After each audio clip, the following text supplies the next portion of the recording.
박경을 말씀에 히브리서 26 말씀입니다. 그분은 예수님이 우리에게 들어오신 상태 그리스도의 그분입니다. 그분은 거룩한 영. 거룩한 영은 이제 두 가지인데 제3위의 성령님, 물로, 불로, 기름으로, 바람으로 능력에 표현되는 그 성령님을 할 때고요.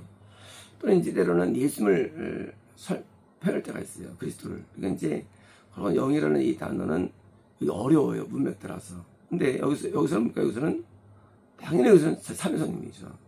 그 예수 그리스도께서는 거룩한 영, 곧 전에 권고하신, 놀랍죠? 이게 놀랍죠? 성령이 어떤 분이냐, 성령님께서. 예수님도 우리를 권고하시는 분이에요, 예수님은요. 오셔서. 그래서, 우리가 히브리서 209절에서, 그때 우리 권고하셨습니다. 어제 209절에서 권고하셨다. 이 권고하다는 것은 성령의 뜻에 맞춰서 우리를 일깨워 주시고, 가르치시고, 고양시켜 주시고, 성취시키는 게 권고거든요. 그런데, 우리가 예수님이 우리에게 들어오기 전에요. 전에 권고하시는 뭐예요? 한 단어. 이 풀이가 붙어 있어요. 원어에서 풀이가. 그러니까 전에 권고하신 뭐예요? 예수님 전에는 성령님이 우리 권고하십니다. 그게 건남 세계예요. 건남은 그 전에 권고하시는 삼위 성령님에 의해서 변화되는 거예요. 그런데 예수님은 얼굴이 있고 형체가 있어요.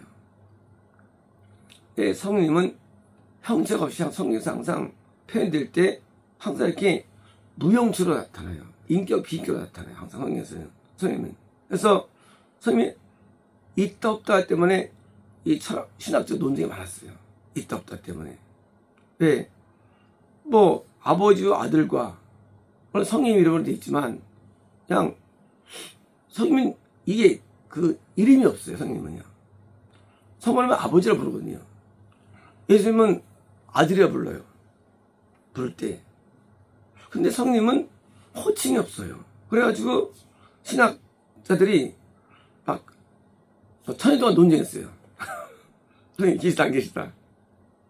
그리고 논쟁에서 나눠진 게 바로 이 지금의 카톨릭, 서방, 정교, 그리고 동방, 이스탄불 동방 정교에 나눠지게 되기 때문에 섬에 대한 그런 그 개념 때문에 나눠져 얘기해요. 물론 두 개 다 이단이 아니에요, 사실은요. 그냥 개념 차이지. 그래서 이 동방 정교가 이게 나눠지는 계기가 됩니다. 그런데 성령님은 하나님이에요. 하나님. 그게 표현상 능력과 불과 물과 기름과 이렇게 바람과 이렇게 막 표현될 뿐이지 하나님이에요. 인격이세요. 근데 인격이신데 우리가 그것을 이제 성경이 어려우니까 이해 못하는 거예요. 자, 이제 건남의 세계는 저를 권고하시는 삼위 성령님이 우리를 도와주시는, 함께 하시는 것을 의미합니다. 그래서 저를 권고하시는 분, 뭐예요? 동격. 예수 그리스도는 거룩한 영, 곧 저를 권고하시는 분과 함께. 예수님이 들어오시면 성령님이 나가시는 게 아니에요. 성령님도 함께 거하시는 거예요. 자, 이제 예수님이 들어오시면 성부 하나님과 같이 들어오세요. 단지 우리에게 임재를 못 느껴요. 내가 영생 단계에 되면 임재를 느끼는 거 인간이요. 그러니까 이제 예수님의 임재는 성삼위의 하나님의 임재예요. 하지만 건남은 그렇잖아요. 건남은 선임재예요. 그리고 영생 단계는 세 분의 임재를 경험하는 거예요. 그래서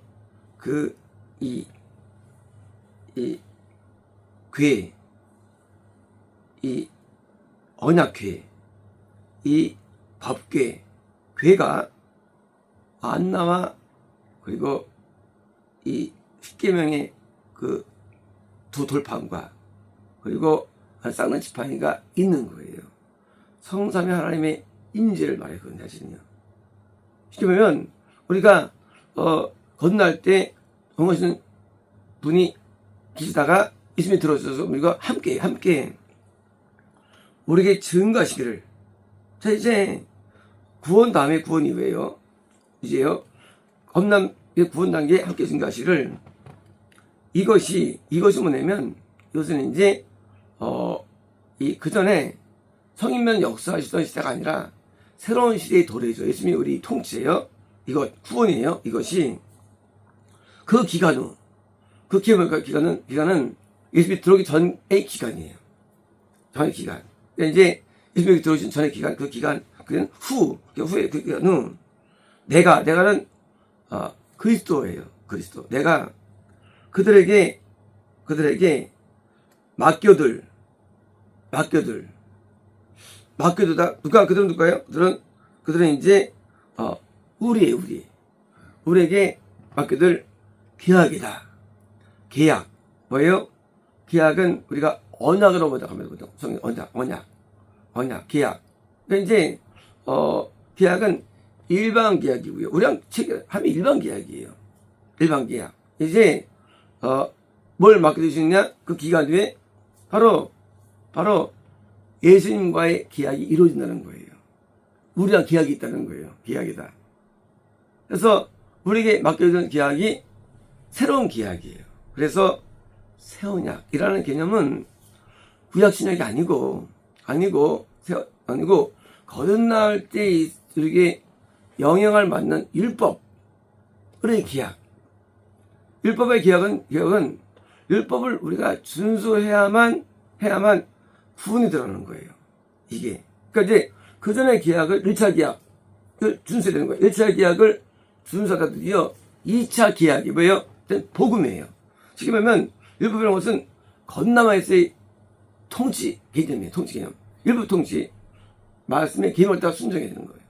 그게 바로 1차 계약이에요. 그런데 2차 계약은 뭐예요? 2차 계약은 그게 아니에요. 예수님이 순종할 수 있고 그리고 뜻대로 살 수 있는 은혜의 계약이에요.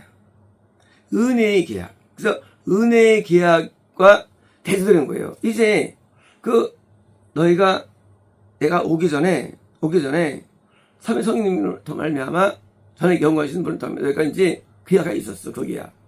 그 옛 계약이야. 그게 1차 계약이야. 율법에 의해서 우리를 가르치고 저를 쉽게 했어. 이제 내가 들어와서는 달라. 어떻게 하면 은혜의 계약인데 그 계명대로 뜻대로 살 수 있도록 내가 도와주는 새로운 언약의 계약이야. 이제 그래서 내가 맡겨두는 계약이야 이제라고 하십니다. 그러니까 이 바울이 쓰는 모든 책들은 성경들은 로마서부터 에베소까지인데 어떤 특징이냐면 이것은 성경에 있는 내용들을 이렇게 우리에게 그 교리적으로 깨닫게 하는 내용들이에요. 그래서 우리는 교리를 배울 필요가 없는 거예요. 교리를. 왜? 이 교리.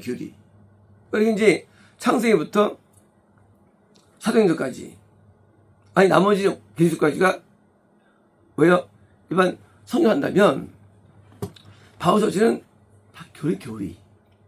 어떤 교리입니까? 천국과 지옥에 대해서 하나님과 마귀에 대하여 그리고 거듭남과 구원에 관하여 또 영생에 관하여 또는 이제 지금처럼 이런 언약의 내용들에 대해서 그걸 알려주는 거예요. 왜요? 이 교리가 세팅돼야만 다른 책들이 정확하게 이해되기 때문이에요. 이 뼈대. 이런 거 우리가 이제 의학 공부할 때 의학 용어를 이해해야만 의학이 뚫립니다. 이 용어면 의학이 안 뚫려요. 마찬가지로 바울 서신이 중요한 이유는요. 교리를 알게 해가지고 성경의 뼈대를 알아가지고 이게 성경을 이렇게 해석에 도움을 주는 거예요. 해석이에요. 그래서 용어를 알아야 해석이 되죠. 의학이. 내용들이. 마찬가지예요. 이제 바오서신이 알려주는데 문제는 바오서신이 우리가 이해 못해, 사람들이.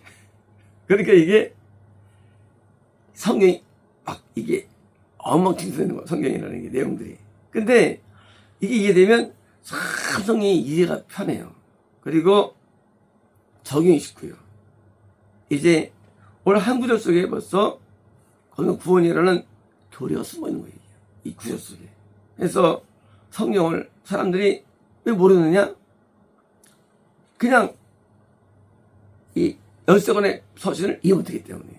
서신을. 사실 이 서신은요, 너무나 정확히 제9권을 증명해요. 제9권을. 예. 후구들이 제9권이에요. 전부 다 이게. 전부 다 내용들이. 근데 이게 이해가 안 되니까 헛갈리는 거예요, 막.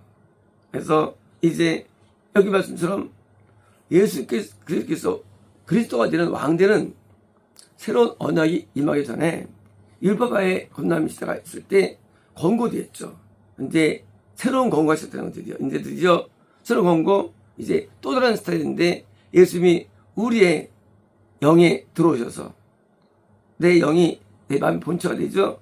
영에서 등잔대 예배로 인도해 주시고, 그리고 떡상 예배로 인도해 주시고, 인도해 주셔가지고 내 예배의 본체로 인도하시니까 나는 걷어 쉽게 믿음으로 더 변화가 되는 거예요. 더 쉽게 더 나아지는 거예요. 그리고 예수님께서 우리에게 더 나아가서 제3의 성령님이 넘치게 더 부어주십니다. 네, 성령님은 양적 개념이에요. 양적 개념. 그래서 더 한량없이 넘치게 부어주셔가지고 더 쉽게 언제 오대서를 드리게 만들고요. 더 쉽게 물두멍 예배를 드리게 만들어가지고 우리 성막 안에 있는, 영의 안에 있는 예배만이 아니라 내 마음의 예배까지도 더 강하게 만들어요. 그래서 우리 구원 받으면 오대사가 더 잘 드려져요. 우리 안에서요. 삶에서요. 그리고 물두멍에도 잘 드려져요.